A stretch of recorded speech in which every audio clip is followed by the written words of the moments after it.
Welcome back, Kings fans. I am Jesse Cohen. This is All the Kingsmen Live, presented to you by MANSCAPED. MANSCAPED is an official partner of the LA Kings. Thanks to this revolutionary company, manscaping accidents are a thing of the past. Just get yourself the Manscaped Perfect Package 3.0. Inside, you'll find products like their Lawnmower 3.0, which is advanced skin-safe technology, so this trimmer won't cut you. Everything you need to keep trimmed and smelling nice is in the Perfect Package 3.0. You can get 20% off plus free shipping with the code KINGSMEN at manscaped.com. Go to manscaped.com and use the code KINGSMEN. Now, joining me every week is Carrlyn Bathe. How are you doing today, Carrlyn? I'm doing well, Jesse. How are you? Happy Thursday. Happy Thursday to you, too. And, of course, hopefully also joining us across YouTube, Twitter, Twitch, and Facebook is hordes of Kings fans waiting to hear what we have to say about the first week of the return of hockey. Real hockey, Carrlyn. Real hockey. Now, I'm going to say something insane that I know I will regret saying, and I've already said this to you privately. It's too much hockey. I can't believe I'm saying that, but it's like too much. I know. I remember you saying, I'm going to regret saying that when it's down to like 1 to 2 games per day, and then you're itching for that 5-game banger, and it's just, I'm trying to soak it all in as much as possible. It's a little bit of an information overload too, because I'm like, wait, who won? Who lost? Where are we? Is this a round robin? Is that a qualifying team? What's going on? There's just so much, but I'm just trying to absorb all of it and enjoy it as much as I can. Yeah, I've decided that I'm not going to watch at Nashville, Arizona or Calgary, Winnipeg, and you can't make me. You can't make me care about those series. I just don't care. There's too many teams. There's too many good teams. Sure. I just don't care. Okay. But we've got a would you rather, as we do every week, Carrlyn. Oh gosh. And that is, with the New York Rangers officially being eliminated, thank God. Would you rather be a Rangers fan or a Knicks fan? Okay. I've this is gonna get me some weird sports hate, I feel like. What doesn't? I'd rather be a Rangers fan. Yeah. Because I've never seen a Knicks game. I didn't grow up watching basketball. Basketball's not my like thing, you know? And I've never seen a Knicks game start to finish, I should say. I'm not sure I have either. I mean, look, hockey, right, is better than basketball. I mean, objectively, right? Like, that's just a fact. So there's that. But as we always say, Carrlyn, happiness is measured by expectations. And I think that the Knicks are so terrible that at least Knicks fans can be confident and comfortable in that knowledge. Whereas Rangers fans, right, the last 2 years, it's just been, the rebuild is over. The rebuild is over. Henrik's the king, blah, blah, blah. And then they just break Rangers fans. I mean, I'm friends with 1 or 2, I'm embarrassed to say, Rangers fans. I'm friends with 1 as well. And it's his birthday today. Shout out to Nick Gambarian. Happy birthday. They're hurting right now, And as much pleasure as that brings me personally, I can imagine the not wanting to go through that. Anyway, to talk more about how awful the Rangers are, from Carolina, Abby Labar joining us now. Abby, how are you doing today? Hi, I'm great. How are you guys? We're good. Not as great as you, obviously. The Kings are not participating in this return to play, but the Carolina Hurricanes become the first team to advance past the qualifying rounds. Are you getting feedback from fans? Are you able to sort of connect to the fan base even in the situation that we're living through? Oh my gosh, thank goodness for social media, right? Like, it's amazing what that does for how we can communicate with everyone. And I mean, everyone's just ecstatic. Like, it's been hard for me to get off of Twitter because I just love being in the conversation, and Canes fans are just so pumped, about what we just witnessed, and everyone's feeling optimistic going forward. So yeah, exciting times. Look, I'm still like, my face still hurts from like smiling for the last 72 hours, right? Well, the Carolina Hurricanes are the official adopted bubble team of the LA Kings fan base for multiple reasons, one of which being Justin Williams, who I imagine also is having some facial pains, mainly because he started off the first game with a fight. Yeah, where did that come from? I have no idea. I mean, that was, everyone loves Justin Williams, brings everyone together, right? Like, it's not even the Kings and the Canes. Like, everyone loves Justin Williams, and if you don't, then I don't know what you're doing. No, that was like the craziest thing ever. And Rod Brindamore, like, of course, that was one of the first things he was asked about after that game. And he was like, seriously, like, Justin just never ceases to amaze me. And he has perfect timing for everything, right? So, like, you know, such a smart player. He knew that the team needed that. Like, he knew that it was the right time for that situation for him to be in. And the bench was just so fired up to see him do that. And I think that really was just the beginning of the momentum that the team carried through the rest of that series. Now we all know. Oh, go ahead. No, you go ahead. Me go, you go. You go. Okay, I'll go. Abby, I was gonna ask, you know, with the broadcast kind of being spread out as it is, where you're broadcasting from, not being able to be on location where these games are happening. Does winning make it even easier to make this difficult of a thing come together? Because those 3 games, I mean, every time I tuned in, it was like you guys were having just as much as a blast as I'm sure the fans and the team were. Oh, the team totally made it easy for us because we had plenty to talk about, right? Like after every single game, there was some sort of topic or subject or crazy thing that had happened in the previous one that gave us, you know, plenty of things to discuss. Broadcasting from a remote location is, I have to give all the credit in the world to the Fox Sports Carolina, the producers, the whole crew. I mean, our director. It is so tough to do what they're doing, and just having to adjust to, you know, what they're getting from as far as interviews go and highlights and packages. Like everyone's just kind of rolling with the punches. So they've done a phenomenal job behind the scenes.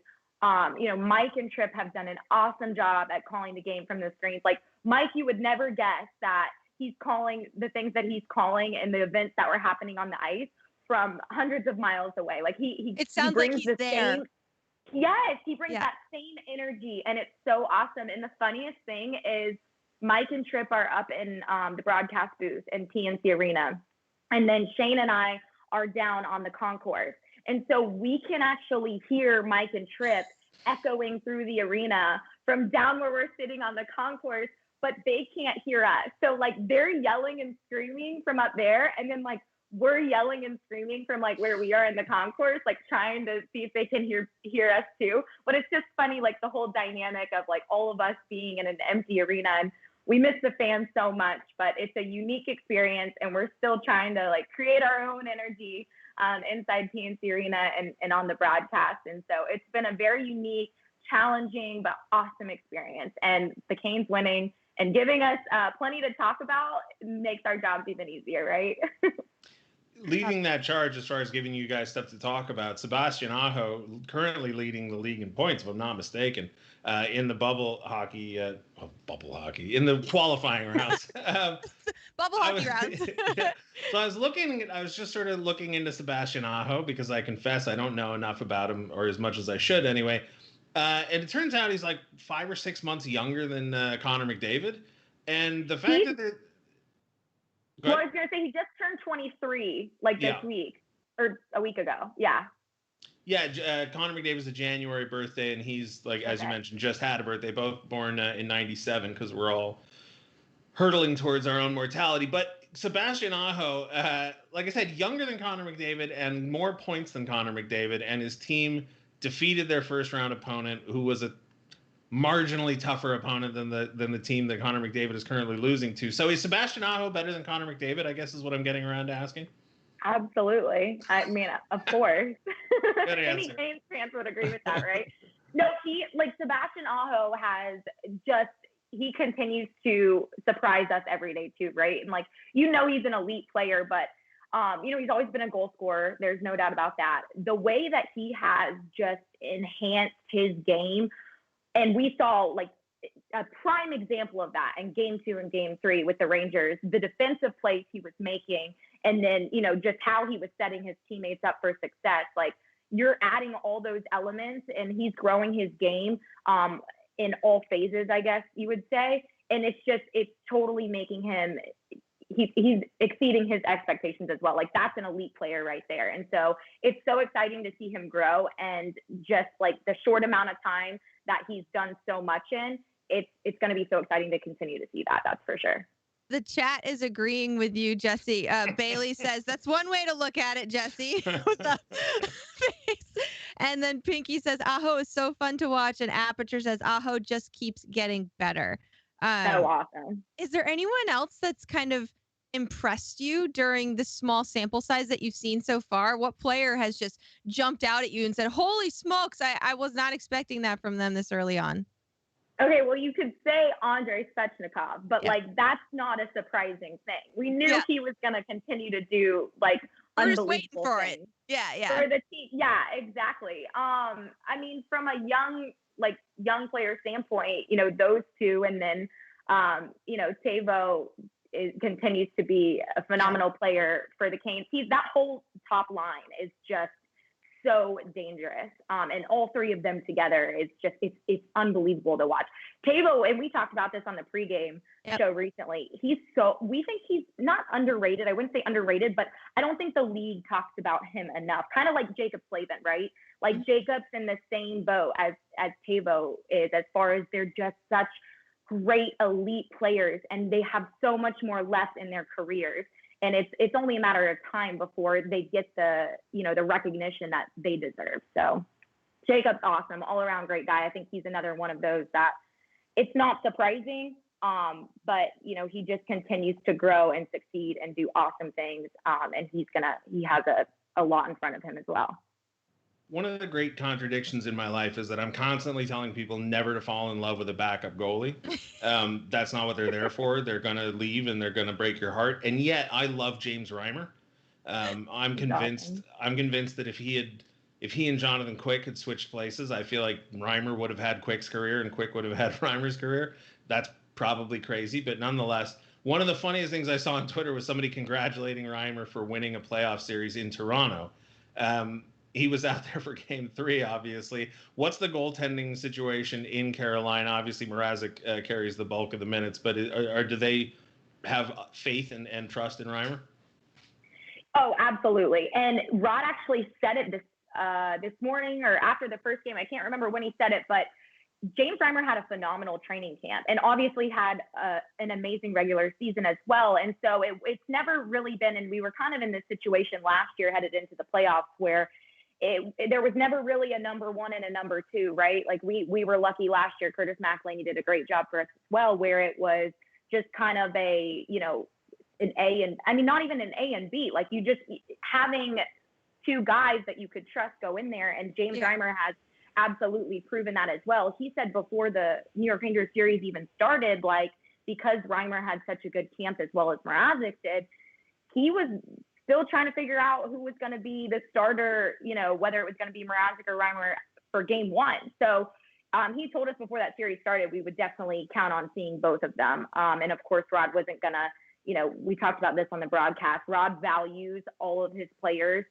so much, and he wants everyone to feel that they're valued. And so I think with the goaltenders, that's especially important because you don't have that backup in the starter. He makes them both feel like they're, valuable enough to be starters because they are. James Reimer's awesome. And so it's good for the team. It's good that both of them had those great performances, and now they can continue to move forward with that same confidence. And yeah, I mean, it's just, you guys saw it. Like it's a great situation to be in. That's for sure. It's a good problem to have, Jesse, not being able or not having to choose between one or the other, just knowing you could roll with either and have a great result. I was listening to, I think it was Leafs Lunch of all things. And they were talking about Rod Brind'Amour and the sort of paradox of we're moving into this era where coaches have to be less dictatorial and they can't be as mean as they used to. Mean seems like such a silly word to apply, but they can't. The industry is changing, and yet Rod Brind'Amour seems to be cut of an older cloth, right? He seems to be that sort of tough, demanding coach that isn't supposed to, appeal to millennials or whatever these days. What is it about Rod Brind'Amour that has this team so unified and playing like a unit?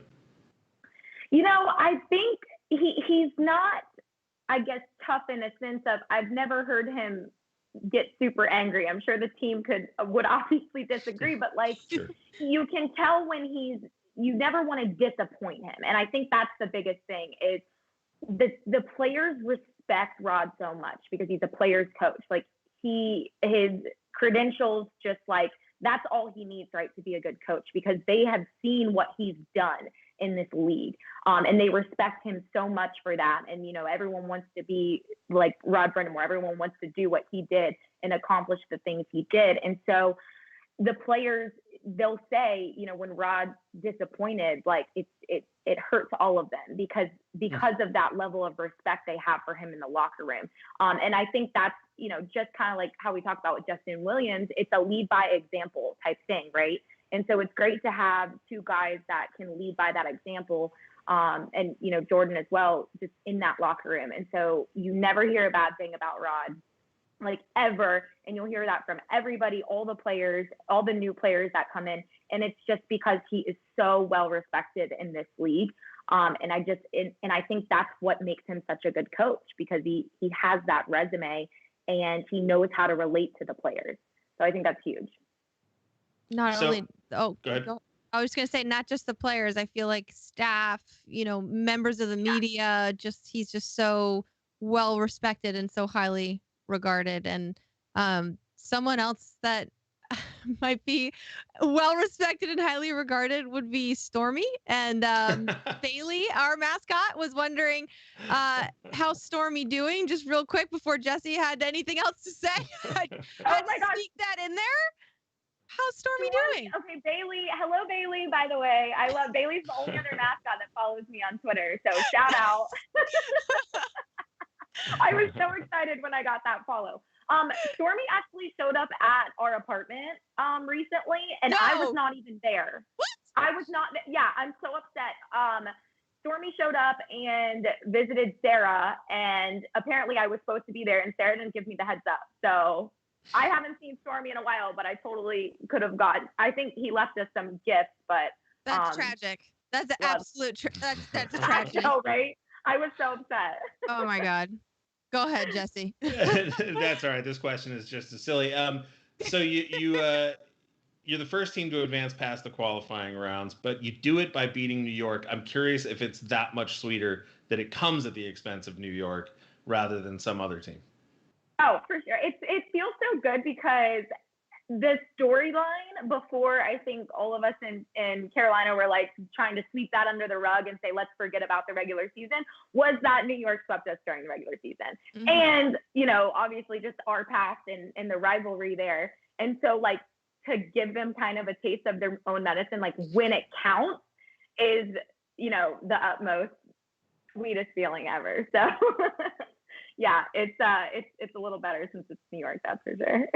Obviously, we're rooting for you in the first round of the playoffs, against whomever it winds up being. But if Carolina should lose in the first round, would you say that this experience has been worth it, both for you and the rest of the team, production team, I mean? And then would you say it was worth it for the players if they don't advance past the first round of the playoffs? Okay, well, we're not going to lose in the first round, so let's just totally purely hypothetical. Hypothetically. No, for sure. I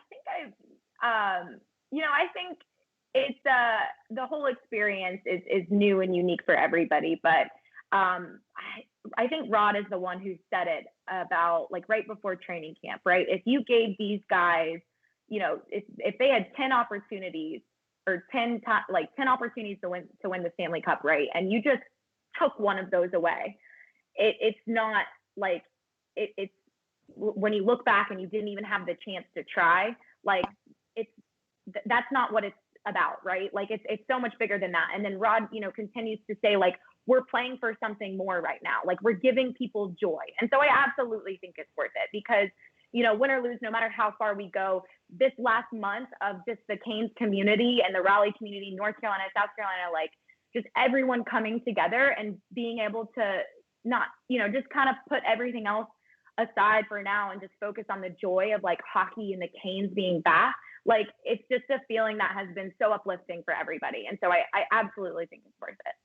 Well, congratulations on the win, and thank you for joining us. Thank you for beating New York. You guys. And Abby Labar from Fox Sports Carolina, we appreciate you coming on. Hopefully we'll talk to you soon. We're going to take a word from our sponsor, MANSCAPED. When we come back, Carrlyn and I are going to take a look around the rest of the series and then get into the social media roundup. Thanks, Abby.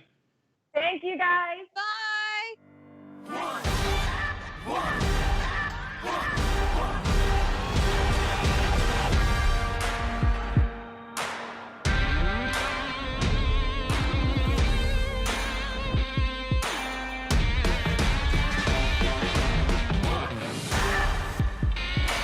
It's one all, one shot, now the future is yours. Go!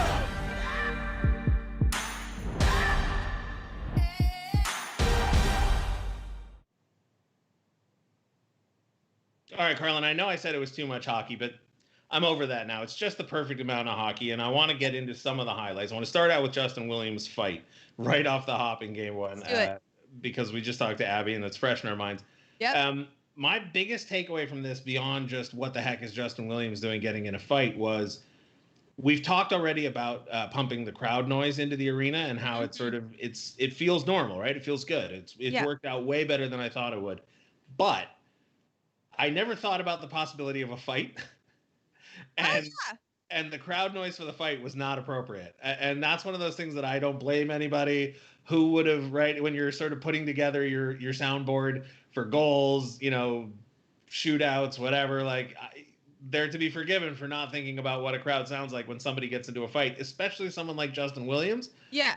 But I have to say that was the first thing that popped into my head, was like, that does not sound like a crowd during a fight. What did it sound like? Because I didn't even think about that. Sounded like an average, it was sounded just like a lull, right? Yeah. Like a regular, like just standard, like middle of a shift kind of gameplay. Yeah, just middle of a boring second period kind of crowd noise. Wow. And it's fine, but I just, I don't like fighting. It's not that I don't like fighting, but I mean, I worry for the players now as I'm getting older. So, but one of the things I love about fights in the NHL is that the crowd absolutely goes bonkers, right? And people are pounding on the glass and screaming, and everybody gets on their feet, and it is exciting, right? Like despite the risk to the health of the players, it's great. It should be something that fuels a crowd, and I didn't even think about an electronic crowd and what they would be feeding off of, or how they would sound from seeing a fight like that, or having to respond to a fight like that. Real briefly though, now that we've had a week and a half or something like that worth of games, how do you feel about the production, the presentation, the screens, the sound, and everything?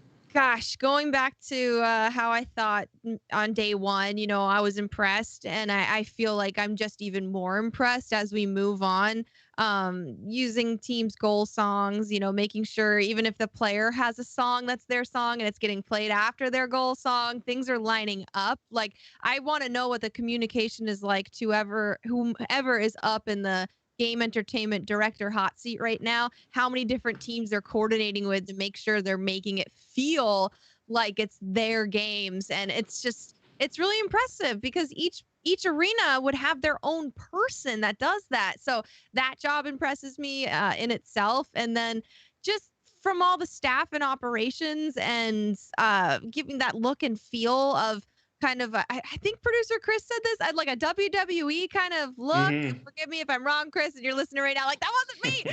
But it has like this feel of like you're trying to make something bigger than what's happening in front of you, like they do for WWE. There's a small ring in the center, but that they do all these extra great lighting and effects and the boards and the screens, and that's kind of the vibe that I'm gathering. So they've made it feel bigger and better.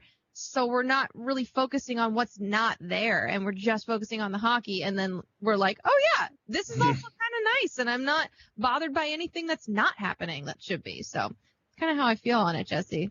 I got to say, I am so impressed at how well the NHL handles spectacle, right? There's some things I don't necessarily think they handle that great. Everybody has complaints about the reffing and, the schedules and blah, blah, blah, blah, blah. But whether it's an all-star game, the Winter Classic, the Stadium Series, the NHL's 100 Gala a couple seasons ago, now the two bubble events, like whoever they hired, I can't remember his name off the top of my head, and I apologize, but they hired somebody away from the NFL years ago when they started the Winter Classic Series. And ever since that decision, I felt like they've hit it out of the park every time they've had to. And these bubble games are just, they're great. I mean, they're an extension of some of the big events that we would want. And I just never thought they'd pull it off as well as they have, just again from a production standpoint. Now on the ice, fortunately, they've had a ton of help. Connor McDavid, as much as it pains me to say it, is phenomenal, right? He's and so the he new has Sebastian Aho. Yeah, exactly. That's what you said. He scores this goal, which I mean, part of what annoys me about Connor McDavid is that he's so good that doesn't even look that impressive to me. Yeah. Right. Even though I know how impressive it is. Right. Never mind the speed, but the backhand shot. But it just looks so casual. Yeah. It's really so good. I love when a player reaches that status where even the most, impressive thing about them looks so mundane that you're just like, what? Wait, is my brain playing tricks on me? I look at one of our guys like Jeff Carter. If you actually look at the speed that man is skating, yet how he just makes it look like I'm just a guy doing my thing. You know what I mean? Yep. It's the same kind of thing where you're just like, wait, actually stop and pay attention for 1 second. What he's doing is out of this world bonkers, yet he makes it look so easy, much like Jeff Carter, where you're like, what he's skating like is like actually out of this world bonkers in terms of speed and length and whatever the heck, and it's just like he makes it look like, it's just how I'm living. Obviously, Connor McDavid has better finishing hands than Wagner, but I would really like to see a foot race between Austin Wagner and Connor McDavid. I know we're not going to get it, but yes, that's what I honestly, I want Wags to at least be able to clock his like around the rink speed just to know and see. I've asked him off the record before, just like, do you know? And he's like, no. And I'm like, I would just, I want to know because I feel like he could go toe to toe with Connor McDavid in terms of speed. You mentioned Sebastian Aho, and we talked about him obviously with Abby, but he had an unbelievable goal himself against the hated New York Rangers. Here it is, right? I mean, like just some of the moves guys can make these days. Let's see it again. Yeah, and again and again and again. I mean, I'm still always going to favor goaltending and defense, and I'm still going to insist that flashy wingers who can do things like this are not enough to win you a cup by themselves. But if you can get a guy like that, so much better to have him than not to have him. Yeah. I mean, just makes three guys look stupid on this side. Yeah, he deked him silly. Look at him. And off the backhand and gets down on both knees while he's, going down. Like, what? That, and then still, I'm just watching it like, I don't know if it's core strength, upper body strength, or some combination of both to be able to maintain composure of your upper body and control the puck and get that shot off, as you said, while dropping to two knees. Not to mention the mental focus it would require. Yeah. It's a lot of lower half of the body too, because his legs aren't really leaving the ground there, and his torso's responsible for almost deking out the defenseman as much as his stick and puck are. So it's a lot of you can see his feet barely even leave the ground as he's maneuvering around there. So a lot of lower body strength, and then the hands are just the finishing touch right there. Yeah, I mean, it's like I said, it's all I said too much earlier. I'm going to amend that to it's almost too much hockey, but gosh, did I miss hockey. And now today we've got a rumor that the 7 teams who are not participating in the qualifying rounds have submitted a request to the league to have early training camps to compensate for the fact that they didn't participate in the qualifying round. So it's entirely possible that we'll get Kings hockey a little bit earlier than originally scheduled. So we cross our fingers and hope for that. There is some minor Kings news, pun intended. The Ontario Reign announced the re-signing of Jacob Doty and Blaine Byron today, and those are players signed to AHL contracts. I'm not sure if we have those images ready to go or not. I may have put things out of order. Apologies, producer Chris. But Carrlyn, the Reign bring players in, so that's huge news. But we're going to move on now to the social media roundup, most of which is coming from inside the bubble. Let's do it. We've got some bubble news. Hub cities, let's go. We got NHL Hubs Life tweeting the Tampa Bay Lightning. They call them the Harlem Bolt Trotters. Yeah. And this is them doing their own version of a shoot around here at looks like the Toronto Raptors, I'm assuming, practice facility. As you can see their logos up there. But why not have some fun? Look at this. Usually it's soccer for these guys. They're passing around the soccer ball. What do they call it? Sewer ball, where they pop it around foot to foot, whatever. Yeah, that looks way more fun to me. And then next up, we've got Braden Holtby kind of contemplating life, reading a book, reading the replies to this tweet. People want to know what book that was. I want to know what coffee he's drinking. Is it a coffee? Is it tea? How's he hydrating, Jesse? What do you think's going on here? How do you pack that hat? Packing a hat is hard as well. There's so many questions I have about this right now. The hat is an issue for me because, as you mentioned, how did he pack that hat? A hat, did he wear it on the plane? I didn't see their photos from the day that they all flew there, so he might have worn it on the plane. I don't know. So. Otherwise, do you get a box for that hat? Do people have hat boxes anymore? I don't know. You do the trick where you pack it upside down and put your socks and underwear in the middle of it. Good trick. Also, is he wearing sunglasses or reading glasses? It's such a perfectly angled photo. You can't tell. So this left me with more questions than answers. But it's a great pick. Great pick in the bubble. Next up, we've got the Carolina Hurricanes. This was before their series started. It's them watching video messages from their families, and it's just such a sweet little montage. We want you all to take a look at this.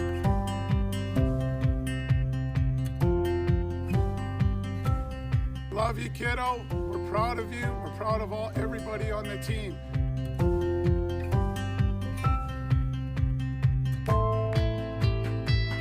My brother, it's me. Long time no see.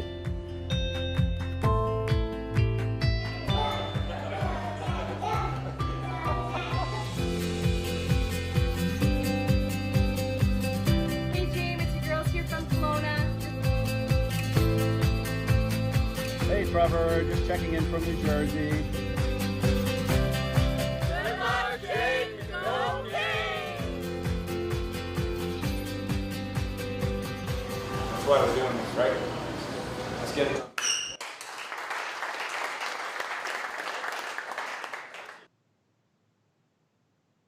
That was pretty special. And that right at the end there, Rod said that's why we're doing this, right? And I would have to agree, Jesse. Yeah. And we're going to keep looping this guitar video, I hope, because I wanted to say that Carolina video. The only thing I could think of was the scene in Interstellar.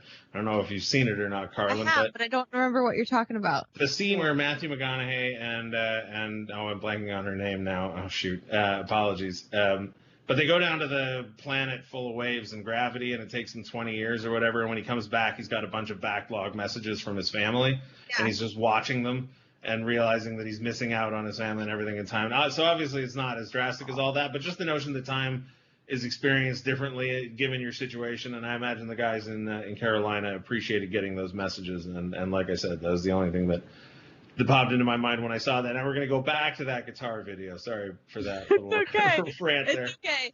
Casimir Kaskasuo has this little traveling guitar that he brought, or I'm actually not sure if he brought it or if it was gifted to him, but he does almost like an unboxing of it, and it's so tiny. And we've seen, a guitar being brought into the bubble before, so this is great that one made its way to him now. And just take a look at how tiny this is. Also, he was holding a plastic spoon there, so I wonder also, I have more questions than I have answers now. So opening it up, checking it out. And I would love to know, is that a regulation size fretboard with just maybe a smaller version of the actual body part? Because it looks like kind of big, but then also kind of small. I can't tell. And then I think that helps you plug it into your phone. Maybe. Yeah, look, necessity is the mother of invention, and it looks like he's got himself a handy, tiny traveling guitar there. So we've seen piano, we've seen guitar, we've seen all sorts of instruments being played in the bubble. I mean, it feels like camp sometimes. Yeah, it is. This is summer. No, 100%. This is summer camp for them, honestly. And then there's just something really big and special at stake, while they're there. But except for the Rangers, because they had to go home. Unfortunately, yeah, for the Rangers. But what's also cool about him is he's got his own YouTube channel. And there's multiple video blogs of his time there so far. So for fans who are interested, please check those out. I think that's so cool that people are learning or figuring out ways to kind of capitalize on the digital connection, right? And giving us some behind the scenes that maybe a production team would usually do. There's just all this awesome footage of him doing his thing behind the bubble. And it's great YouTube. And yeah, y'all should go check it out. Absolutely. Next up, we got the Panthers also participating in some summer camp-like activities with spike ball. yet again, which seems to be rising in popularity, Jesse. I feel like this is like going to be a thing. And I wonder too if this might be a thing that then carries over into maybe like a warm up, how sewer ball is with the soccer ball. Do you think that's something that could be replaced? Absolutely. I mean, absolutely. Did you ever play Butts Up as a kid? What's up? Butts Up. Butts Up? Yeah. What's Butts Up? You'd take a tennis ball, you get 3 or 4 people, you'd throw the ball at the wall, and I can't remember all the rules, but it was like if it bounces once, you had to run to the board and tag it before somebody got the ball and threw it hit the board with the ball, and then if you caught it straight off the first bounce, then the person who threw it had to go and stand against the wall with their back to the other people, and you could throw the tennis ball at them and you try to hit them in the back. Anyway, it reminds me a lot of spike ball is the point, is that if you've got a tennis ball and something to bounce it off of, it's unbelievable what kind of games you can come up with. And I remember hearing about spike ball for the first time, feels like 2 years ago, maybe it was more recent. And yeah, I could absolutely see this replacing sewer ball or whatever it is. It looks too taxing though on a player. You know, are they moving around too much? I mean, I'd be more mean? worried about 2 guys colliding and hitting heads, right, Sure. as they're moving around like that. But I don't know. Maybe there's a solution. Maybe they should play Butts Up. I don't know. There's so many options. So many options. You know, on the other side though, we've got this patio in Edmonton with probably the biggest screen ever that you could watch hockey on, bigger than a Jumbotron. And they're just living their best lives outside of Rogers Arena right now. And it's just like, what else do you want? You're watching hockey with your teammates. Also so weird that these guys have so much time to watch hockey. If you think about it, like there's no other real normality to kind of seek out. This is their new normal, and it's just a lot of downtime to hang with your teammates, like probably too much downtime to hang with your teammates. And then situations like this where you're just like, hey, I guess I'm watching hockey all the time now. Before we knew what the arenas were going to look like during the games, I had thought it would be a lot of fun if the other teams would sit in the stands and watch the games, right? And I thought, like, how fun would that be to have Connor McDavid watching Toronto versus Columbus? Well, I guess he wouldn't. He's in a different bubble. But right, Sebastian Aho watching Toronto versus Columbus. But they've done such an excellent job. And this just feels like camp to me, right? There's a bunch of kids hanging out watching a giant TV. So and pardon me, that's Rogers Place, not Rogers Arena. Rogers Arena is a different arena. There's too many Rogers sponsored arenas that exist. So Rogers Place is completely different than Rogers Arena. Don't come for me, Twitter. I know what I said. And then last but not least, we've got some Kings related social media roundup news. Trevor Moore got engaged to his beautiful fiance, Monique. Look at this sweet photo. And Jesse, they got engaged at the place that we all stayed at when we went up to Colorado for the Stadium Series game. So it's kind of a little special, probably throwback to that time. And there's just some beautiful areas to take photos at. So there's a couple different photos if you head over to his Instagram and whatnot. But congratulations to the two of them. That's so awesome. We've got a Matt Roy wedding. We've got a Trevor Moore engagement. This is so exciting. And I'm so happy for them. I'm just going to quibble with the word we, because I didn't get to go to the Stadium Series in Colorado. So where you guys got to stay. But yeah, congratulations to Trevor Moore. Obviously, congratulations to Matt Roy also. Yeah, I mean, that looks gorgeous. The sky looks beautiful. And mazel tov to Trevor Moore. I think that is going to do it for this week, Carrlyn. That's going to do it. We did it. Huge we got thanks. to watch. There's That's a game right. Yeah. Let me look at the score right now as I do this. Yeah. This terrible TV or internet, whatever. No, I mean it's Twitch. We're supposed to be. This is terrible Twitch. Sorry. No, we're supposed to be deconstructed. We're not like television. Oh, we're that's different. right. It's casual. We're it's no big deal. different. We're casual. 0-0 in Minnesota. Sweatpants. But I do want to say we are rooting for the Wild, just like we are rooting for the Hawks and Montreal, because as silly as this may be, the Kings have Vancouver's second-round draft pick in this year's draft. The more teams below or above Vancouver in the standings, I should say, rather, that lose, the better that pick becomes for the Kings. So there we go. Even if it's just a spot or two, Go Minnesota Wild. I want to thank everybody, again, Kings fans, for watching on YouTube, on Facebook, on Twitter, and, of course, everybody in the chat room at Twitch. I want to thank Carrlyn Bathe for joining me again, as she does every week. We want to thank Abby Labar, and we want to thank everybody behind the scenes at the Kings for making this happen, and, of course, Manscaped for presenting all the Kings Men live. For all of those people and everybody at home, I am Jesse Cohen. Hope you have a good week. Hope you stay safe. Hope you stay healthy. And go Canes, go. Go Canes. Sounds like we're saying go Kings, so it's almost not even wrong. There you go. Bye, everybody. Have a good one, everybody.